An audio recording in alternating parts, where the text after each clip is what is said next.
Hello and what is going on, lovely people of the internet? It is HOOTMONEY and Zuko here with another video for you guys today. Guys, this is Zuko. He's my doggy.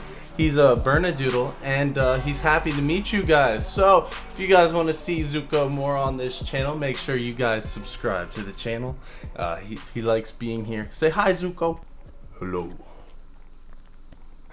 So today we are going to be talking about the current state of Bitcoin. There was the 2021 Bitcoin annual conference that was held in Miami this past weekend, as well as a variety of other news involved with the corporate trade of Bitcoin. And I will be giving you guys an updated technical analysis of Bitcoin and I guess a price prediction of where I think it's going to be going in the upcoming months. If you guys enjoy this content, subscribe to the channel down below and like the video. Liking the video is the number one thing you can do to support someone like me. And if you haven't already, use that link in the description or the pinned comment to sign up for public. You get up to $50 in free stock for signing up. It's basically free money, so if you haven't done that already, definitely check out the links below in the description or the pinned comment section. Without further ado, let's get right into the video.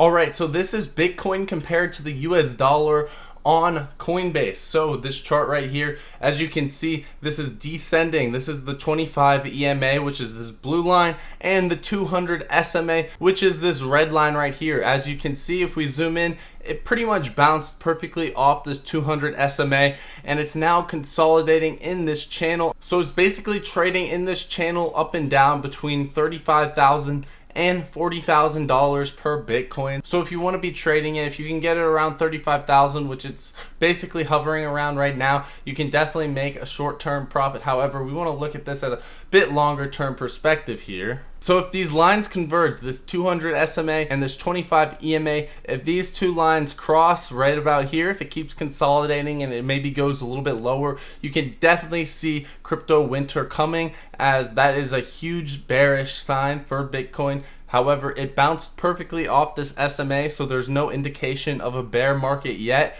However, the volume has been dying down. So this volume drop off over here, that basically means that a big move is coming. So people are going to be paying close attention to this. People who are trading, investing, active investors into Bitcoin, they are going to be seeing when this volume spikes up, and when that volume does spike up, a big move to the up or downside will occur. Now right here we can see Bitcoin's price action in 2021. All the way to the left is around the end of December 2020, and it's basically all of 2021 that we're seeing right here. Each candlestick is a day, and you can see the volume has dropped off. This is our recent volume that we have right here. The volume on Bitcoin has dropped off to some of the lowest levels that we've seen in 2021, which definitely can be seen as a bearish sign, if you will. However, it could also be a bullish sign, like I said, if the volume does spike to the upside. We get a lot of buying pressure. That could be a very, very good sign for Bitcoin, and we can start seeing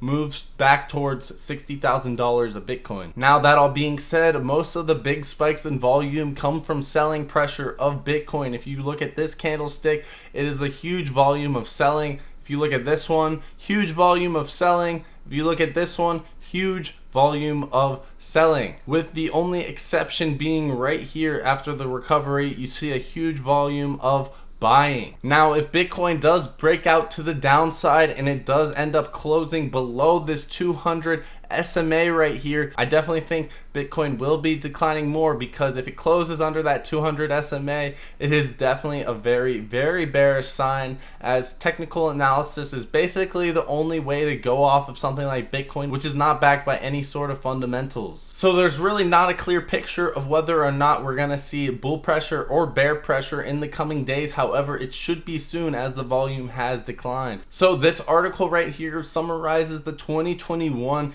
annual Bitcoin conference, which is held in Miami. Miami is basically the crypto capital of the world. They host this Bitcoin conference there every year. It is very, very innovative. It's been dubbed the next Silicon Valley just because of the way it's set up for startups to thrive in that type of economy. And the Bitcoin conference in Miami in 2021 was definitely one for the books. This one was after the biggest bull market in Bitcoin history. So as a result, the conference was definitely the most wild one that they have had yet. The conference attracted all types of people, from people who were dressed up in suits to Bitcoin whales, cryptocurrency whales who have hundreds of millions of dollars, people who only have a little bit invested in Bitcoin but they believe in Bitcoin in the long term. They had people who were dressed up as festival goers, like they were going to a music festival, etc. Bitcoin has become a huge cultural thing this past year, and likewise it attracted so many people of many different cultures to this event. Key speakers at this event included the mayor of Miami, who is now incorporating Bitcoin in the payment plans of its employees, the Winklevoss twins, Jack Dorsey, who is the CEO of Twitter and Square, and the president of El Salvador, who talked about how he is now introducing Bitcoin as being legal tender in his country. So as you can see, El Salvador looks to become the world's first country to adopt Bitcoin as legal tender. Now, the president of El Salvador went on to say that about 80% of the people who live in El Salvador don't even have banking accounts, they have cash. So accepting Bitcoin as legal tender in his country will encourage people to get in tune with the technological age, to use their cash to convert it to Bitcoin, and basically build modern infrastructure for their currency in their country. He also announced that there will be no capital gains tax on Bitcoin. So if you buy it for the low and sell it for the high, you don't have to pay any type of capital gains tax on it, which will make it a safe haven for Bitcoin.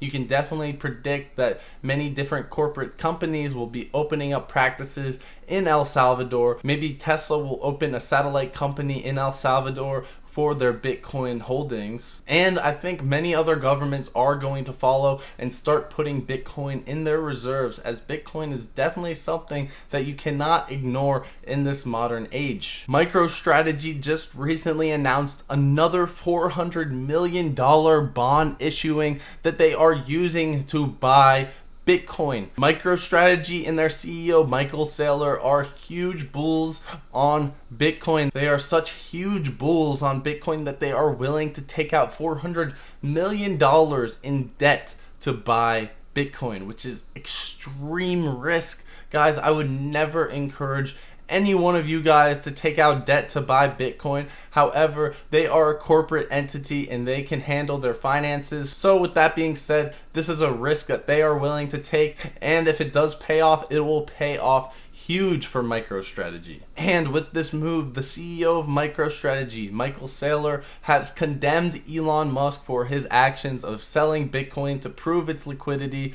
and he has bought more. So he is directly going against Elon Musk in this move by buying more Bitcoin rather than selling. Now at the end of the day, that might have just been something that was said for attention. If you say Elon Musk, then obviously it'll attract the eyes of many people, while also buying $400 million of Bitcoin. So in the end, you can see it as marketing, you can see it as you wish. However, they did buy $400 million of Bitcoin, so that is something that you should not ignore, and they use debt to finance it. Jack Dorsey's Square is investing $5 million in building a Bitcoin mine that runs on solar energy. So they are working with the technology company Blockstream and giving a $500 investment in them to build these solar powered mining rigs of Bitcoin. Jack Dorsey has continued to argue that Bitcoin will be a positive source of renewable energy and have a positive impact on the environment long term because of the decreased costs that come with using renewable energy while mining Bitcoin. The way I like to think about this is, if you're not using renewable energy, if you're just plugging your mining rig into the wall, you're going to have to pay electricity costs forever.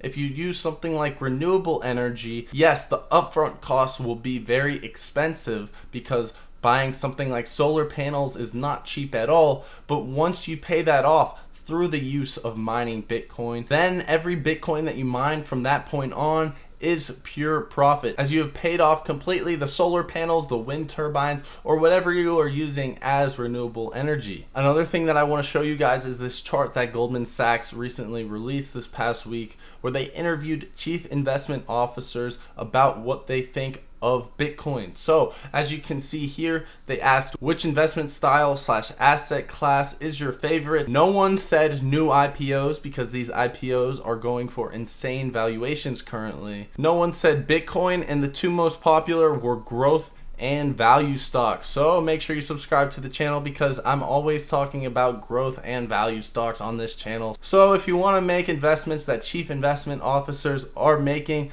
then definitely follow HOOTMONEY. Anyways, which investment style / asset class is your least favorite? The top two choices were new IPOs and Bitcoin, with 35% of the chief investment officers saying Bitcoin is their least favorite investment. One more thing that I wanted to show you guys before I go is the Google Trends for Bitcoin. So as you can see here, the interest over time, it peaked in January, peaked again in February. In April, it had a higher peak, and then in May, it really peaked when Bitcoin was crashing. Now, as you can see, this has fallen down towards the end of May and is now projected to fall even more in June. So that shows that the interest in Bitcoin is currently dying off. However, this could change any moment. Anything could happen. There could be a huge 20% pump in Bitcoin any single day. So it is really up to what happens in the future to determine what's going to happen. I'm not going to make any predictions off of this chart alone. So my personal thoughts on Bitcoin: yes, I do think it is currently in a consolidation period. It is kind of a confused thing right now. People don't know what's going to happen. It did recently have that 20% correction in a single day, which is very scary. If you hold Bitcoin, 20% of your wealth is depleted in a single day. That is not something you really want to see, and is not really something that is seen as a hedge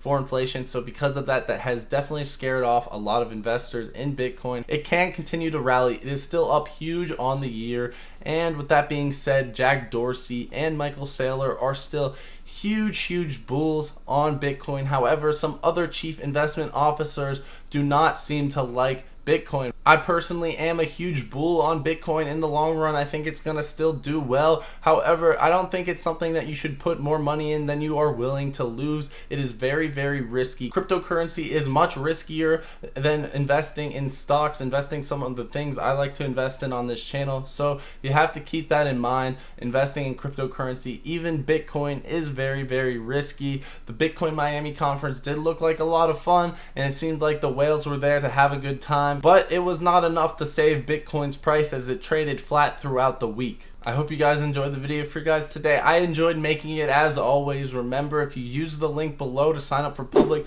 you get up to $50 in free stock just for signing up. So you might as well do that. It's free money. If you guys enjoyed the content, remember to leave that thumbs up before you leave, and subscribe to the channel for more. That's about it for the video. I hope you guys enjoyed. Peace.